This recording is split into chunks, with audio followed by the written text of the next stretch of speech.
Psychology ప్రకారం మనకు ఇష్టమైన వారి దగ్గర అబద్ధం చెప్పడం చాలా కష్టం.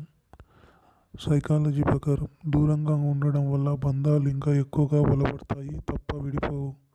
సైకాలజీ ప్రకారం ప్రేమలో ఉన్నప్పుడు ఆలోచనలు ఎక్కువ శాతం తలనొప్పిని తగ్గించే మందుగా పనిచేస్తుంది.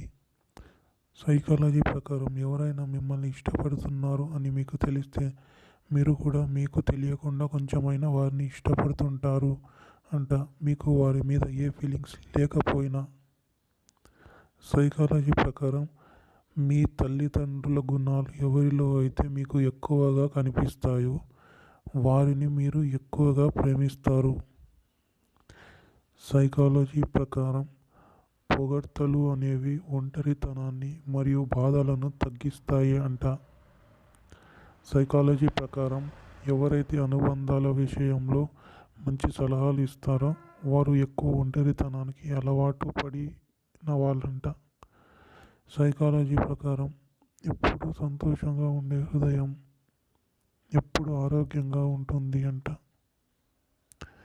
సైకాలజీ ప్రకారం ఎవరైతే ప్రేమలో ఉండి ఒకరి కళ్ళలో ఒకరు చూసుకుంటూ వారి హృదయ చప్పుడు కూడా ఒకేలాగా శబ్దం చేస్తాయి అంట.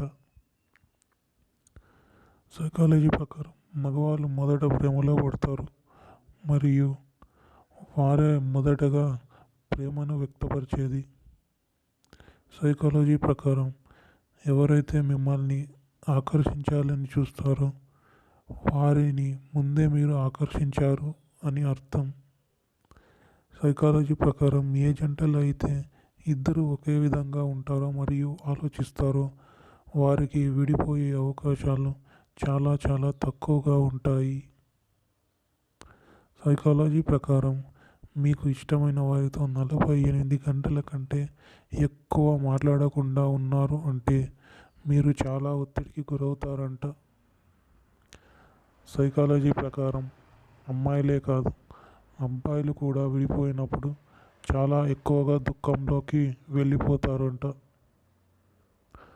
సైకాలజీ ప్రకారం ఎక్కువ మాట్లాడే అమ్మాయిలు మరియు తక్కువ మాట్లాడే అబ్బాయిలు అనేది మంచి జోడి అంట. సైకాలజీ ప్రకారం ఎవరైతే మిమ్మల్ని నిజంగా మనస్ఫూర్తిగా ప్రేమిస్తున్నారో వారు మిమ్మల్ని 5 సెకండ్స్ అంతకంటే ఎక్కువగా కౌగిలించుకుంటూ ఉంటారంట. సైకాలజీ ప్రకారం ఎవరైతే మిమ్మల్ని నిజంగా ప్రేమిస్తున్నారో వారు మిమ్మల్ని ఎటువంటి పరిస్థితులు వచ్చినా కూడా వదిలిపెట్టరు.